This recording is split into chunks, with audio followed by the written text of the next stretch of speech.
This is a quick breakdown of a magic spell I built in about an hour and a half using the new Penguin Grenade Raw Magic sound effects library. If you'd like to see the entire process, I have posted a second video where you sit with me for about 80 minutes and just watch everything I do. It's completely unedited. It's the raw process, mistakes and all. So if you find that sort of thing interesting, be sure to check that out. Thanks. So here is the final sound. Okay, let's just play through what we got. I'm going to go through the layers and kind of show you what we did here. This is, I think I'm at a point where I should leave this for now. This feels like a fair first pass. This is definitely not my best first pass at something. It's not my worst. But, you know, I think this is a decent starting point. So let's listen to what we've got and we'll talk through the layers and kind of wrap this up. So here's our 1 hour quick first pass at a spell. So the processing build up, we've got this little thing here. This is that with a little bit of ensemble on it. That was a trash can lid bode. Cool. All right. Then we got this fan flutter constant. We got this glass bottle blow. Just adding a little bit of a tonal thing. Then I've got a little bit of volume automation. I've got a filter opening up. I've got a pitch shifter moving up slightly. I've got the little movement thing that I said I like to use, my subtle movement chain, which is just the vibrato tremolator ensemble re-EQ with the all-pass filter. So let's move on to the next bit. We've got this little sound, which I just kind of left in the middle here, which is a stick deep wood reverse. A whoosh stick deep wood reverse. So yeah, it's just a whoosh. I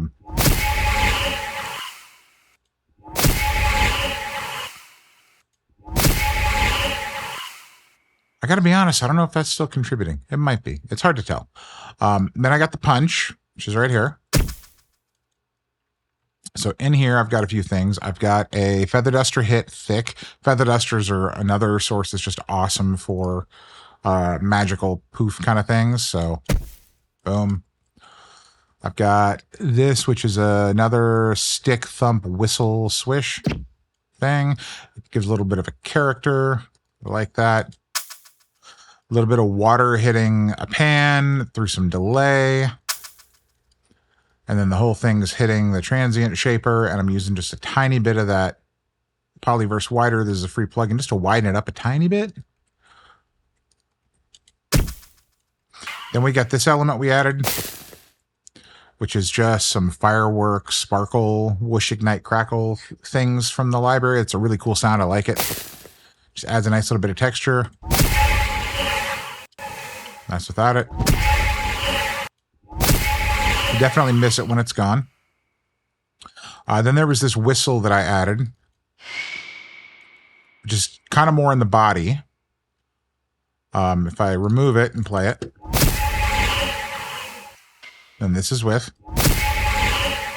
Just gives it a little tonal thing. And then this was this firework mortar urban crackle. And this Nerf arrow whistle pass by. I've had my kids shoot Nerf arrows past my head, and I've not heard this whistle. I don't know how Paul got that, but it's a cool sound. Probably stuck something on it. And then I've got it running through Convolver with this nuclear reactor hall preset that somebody on Discord told me about, and a little bit of EQ. Just, yeah, rolling off the lows, high pass, everything. Yay. And then let's look at the body. So the body of this thing is... So in here, we've got this,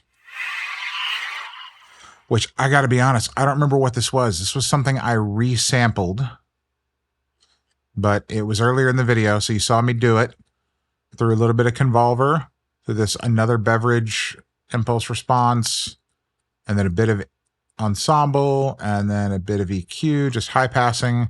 So if I turn that off, you hear what it's doing. And then with it on, it's giving it almost a vocal kind of texture. Then I've got this whirlwind or wind wand twirl short. If I remember correctly, the EQ was just getting rid of the lows. Yeah. Cool. Then we got... So this was another thing that I created earlier. I kind of layered something up and resampled it through a plugin. I don't remember what the chain was, but multipass is just adding some subtle pan to it, or it's not very subtle, but it's not dramatic. Narrow is the word I'm looking for. A little bit of narrow pan to it. Then this was the thing I ran through Paul Stretch, which was kind of a hissy sound. I wanted to create a breathy texture. I'm using the multipass thing again for auto pan. Kilohertz should have an auto panner, or maybe they do, and I just haven't found it yet. I have not fired up every single plugin of theirs. And then again, high passing just to kind of keep it in the range I want it. And then I got this low bowl rolling subwoofer designed rumble sound from the library. And I think that's it.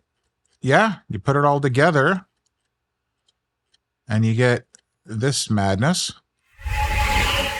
Right, now we're missing something. Hold on. There we go.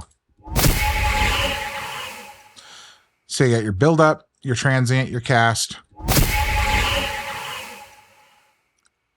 So there you go. That is a starting point. Again, you know, I would...